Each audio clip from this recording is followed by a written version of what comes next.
Hi, welcome to the channel. This is a channel all about XRP, and I like XLM as well. I'm just giving you my thoughts. I'm not a financial advisor of any kind, so I'm just strictly giving my opinion.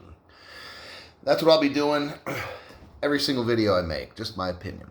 So, what we're seeing now is this. The XRP ledger, there's a private one. So there's one that the whole world's going to use, and then there's one where bankers and government people that want to transmit value over the ledger can do so privately. Brad Garlandhouse and Ripple has kind of talked about this from the beginning, actually. So it's a surprise, but it's not a secret. So wow, where do we go in this video? Because I'm trying to sum up the past few days. Okay. A lot of it right now is I don't have direct proof out of a lot of things. I don't think anybody really does necessarily. Even some of the really good podcasters and that sort of group of people, they have a lot of strong beliefs based on evidence they have, but there's no proof about anything, really. And it's the thing called faith. That's part of it. The other part is, of course, the evidence. Well, what do you mean? Well, I mean, if you look at Ripple, within a few months of them starting their corporation, they're already meeting with the Federal Reserve of the United States. Ripple has... Oh my gosh, check. So, Ripple has done more with regulators than any other crypto on the planet. Ripple has met on and on with the top people in the world in their field come to work for Ripple. They complete a project and then they leave. That's how I see it, and that's how I'm going to see it. Other people like, oh, they go through so many people, da da da da da. Okay, so we'll dispel that myth for the lower intelligent people. So what happens is Ripple has started, before Bitcoin actually, let's call it OpenCoin, I think was the name of Ripple before it was anything. And that was started before Bitcoin was actually even hit the market. Yeah, go look that one up. So when the XRP and Ripple and all that and everything, it was started by a previous company. And then the current Ripple administration or whatever took it from the people that started it, which was before Bitcoin and stuff. And then they've been working on it ever since to become, if you want to, people have called it the banker's coin. Okay? And the Bitcoin people in the very beginning were all about, oh, down with the banks, and we're going to have a coin that's unregulated in the world. Da, da, da, da. Okay, that's all a bunch of crap. Ripple has been working with the regulators and the banks ever since they started. Got it? It's the most regulated cryptocurrency on the planet. So this whole lawsuit thing,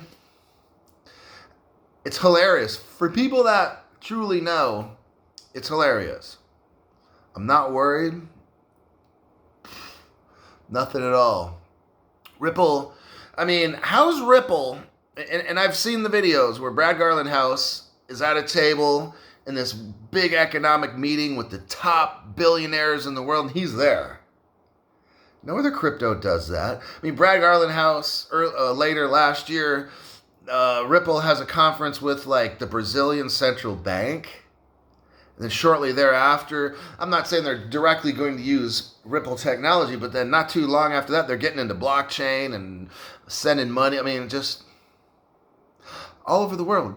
Every top bank is a partner with Ripple and XRP.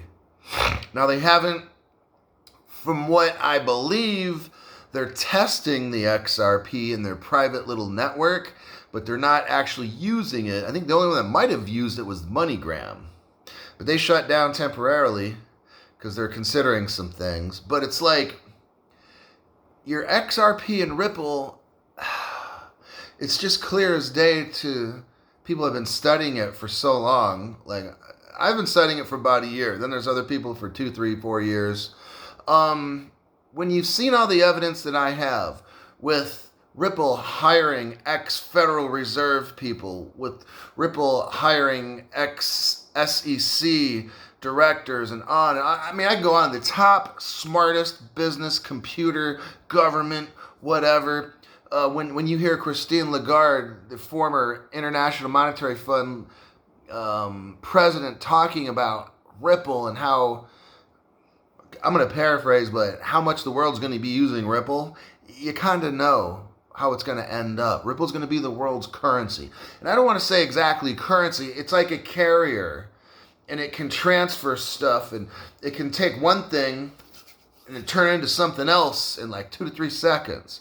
So it can take your dollars and then boom, give it to pesos and somebody else on the other side of the world in like 2 seconds. Okay? Nothing else can do that. Got it? Bitcoin can't do that. Oh, and it does it for super cheap.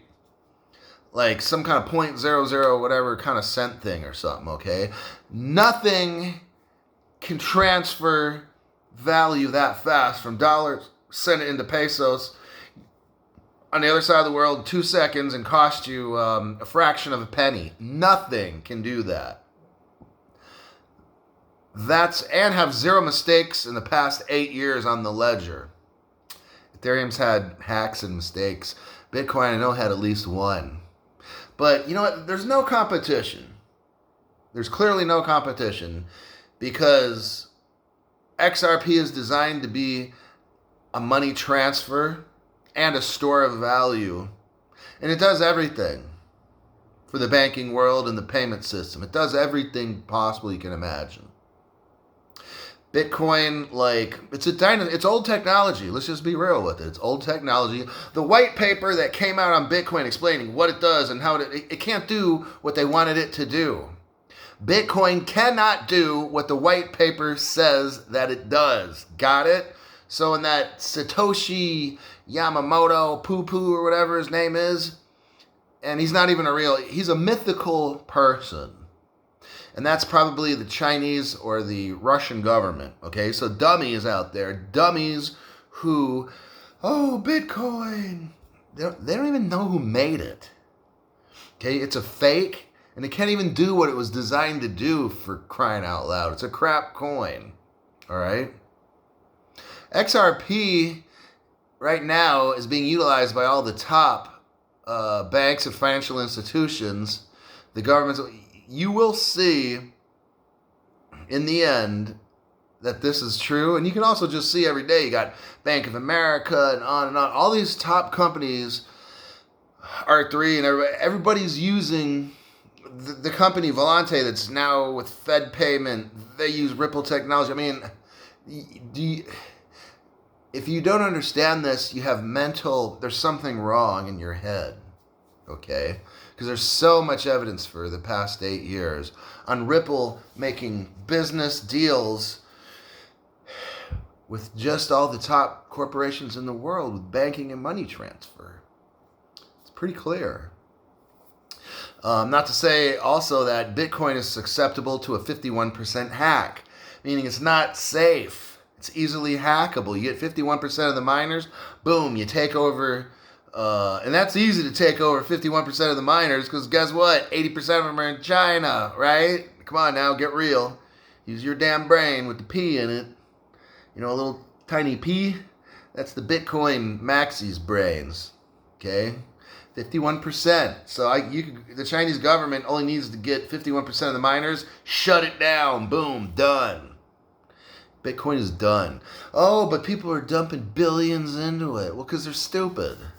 I don't care if that Michael Saylor guy or something, so he's got billions to put in, doesn't make him smart with knowing what digital asset to put money in. Hoo-wee. And to wrap it up, that's my rant. So that's it. Yeah, just go with that. There's so much to talk about.